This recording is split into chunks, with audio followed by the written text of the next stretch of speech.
How's it going, everybody? Nathaniel from RCInsight here, and today I'm going to be comparing the Apple Pencil first generation to the Apple Pencil second generation. I'm going to be going over the technical specifications of both of these pencils, going over some of the subtle differences, and then how I feel they perform, which one is my preferred, giving my overall thoughts and comparisons on them. So to start, they come in basically the exact same packaging, as you can see, so we're going to gloss over that. There's nothing different about the way they're packaged. Same box, same dimensions, same method of storage. So as you can see, I have now pulled out the two Apple Pencils. I have my first generation and my second generation, and I'm just going to go over the technical specs for these first quickly. So for the first generation, the Apple Pencil, the one that I'm holding here, in the box you get the Apple Pencil, a lightning adapter, and an extra tip. The dimensions in length, it is 1.92 inches. It is 0.35 inches in diameter, and its weight is 0.73 ounces. It has Bluetooth and Lightning connections. It has a magnetically attached cap, and it is compatible with the iPad Pro 12.9-inch first generation and second generation, the iPad Pro 10.5-inch, the iPad Pro 9.7-inch, the iPad Air 3rd generation, the iPad 8th generation, 7th generation, and 6th generation, and the iPad Mini 5th generation. So that is for this first generation of the Apple Pencil. The second generation Apple Pencil, which is this one, in the box, you just get the Apple Pencil. There is no additional tip or lightning connector like there is with the first generation. It's just the pencil in the box. The dimensions, the length is 6.53 inches. So you can see that there is a difference in length here. It's quite visible. But as for the diameter and the weight, those are exactly the same. So they did not shed any weight when they reduced the length of this. This one just has a Bluetooth connection and magnetically attaches and pairs to your iPad or other device. And then for compatibility, this second generation Apple Pencil has a much shorter list. That list consists of the iPad Pro 12.9-inch 4th generation, the iPad Pro 11th-inch 1st and 2nd generation, the iPad Pro 12.9-inch 3rd generation, and the iPad Air 4th generation. So that is all you get with the Apple Pencil 2nd generation. So from a specs perspective, the key differences here are that in the box, the second generation only has the pencil, whereas there's some additional things that come in the box for the first generation, and the length. Everything else is basically the same aside from compatibility.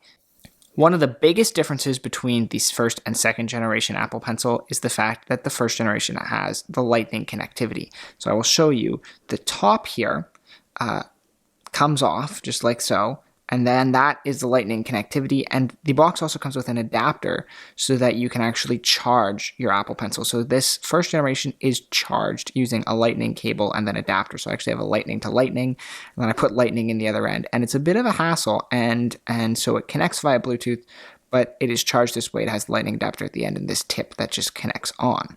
The second generation here has no such feature. As you can see, there is nothing at the end. It is just a solid cap. There's nothing to take off. And that is because this charges when it is magnetically connected to your devices. So unlike the other one that has to physically charge, this one, everything is done over Bluetooth and that magnetic connection. There is no Lightning cable. There is no kind of additional accessories to worry about. And to me, that's a big plus. Not having the additional accessories, losing that Lightning to Lightning adapter, it's so small and it's such a pain. I lose it all the time.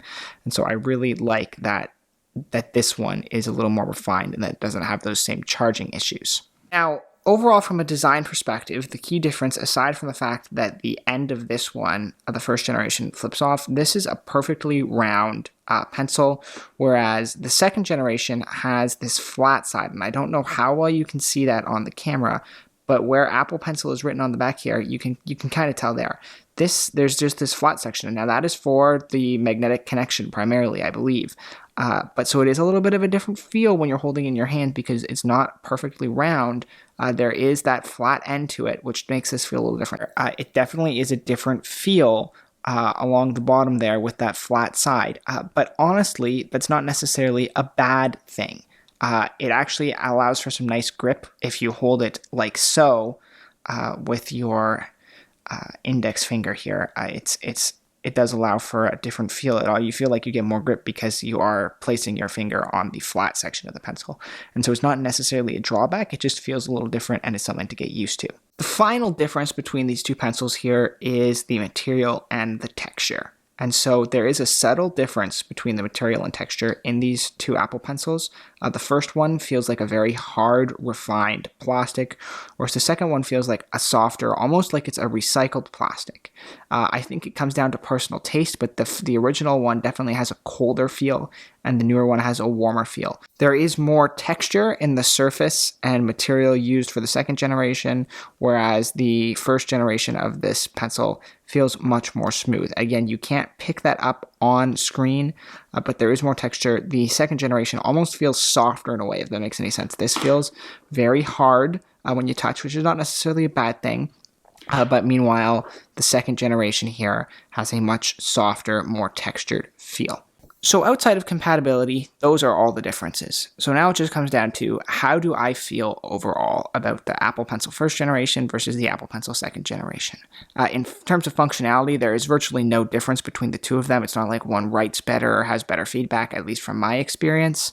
So overall functionality is the same. So is there a reason to get one over the other? And the driving factor for that will likely be compatibility. Is the Apple Pencil compatible with your device? The older Apple Pencil is not compatible with newer devices. The newer Apple Pencil is not compatible with older ones. But overall, I think I have to say that I like the Series 2 better. But overall, I'd have to say I like the second generation better. The one thing that I don't like so much is the flat side, but getting rid of the accessories, the lightning charger, and having that more textured, soft feel to the pencil itself are all things that I'm a big fan of. And so for those reasons, the second generation of the Apple Pencil takes the cake over the first one, though the differences are subtle for sure, and at the end of the day, not that significant. We will see if future iterations of the Apple Pencil offer significant leaps and bounds over these current iterations, but I'm not sure where Apple can really go to evolve this product, and that is why I wanted to compare the first generation and the second generation to just showcase some of their similarities and some of their differences. Overall, these really are two very similar pencils, and so you shouldn't notice much of a difference between one or the other, but if you have had the experience of using both, you will feel the difference. Whether that is good or bad for you, which one you gravitate to, that I think is based on personal preference. There's not one that I would argue is better than the other, but I do prefer the second generation. So guys, that is my comparison of the Apple Pencil first generation to the Apple Pencil second generation. I hope you guys found this video useful. If you liked it, click the like button down below to show your support. And if you're looking for more videos like this related to tech stuff, subscribe so you can see them as soon as they come out. I do a significant amount of tech videos, though they are interspersed amongst my RC and toys and games content, but I do try to get at least one of these videos out a week. So like I said, if you're interested in that, subscribe for more of this style of content. With all that said, thanks so much for watching, guys, and I will see you in the next video.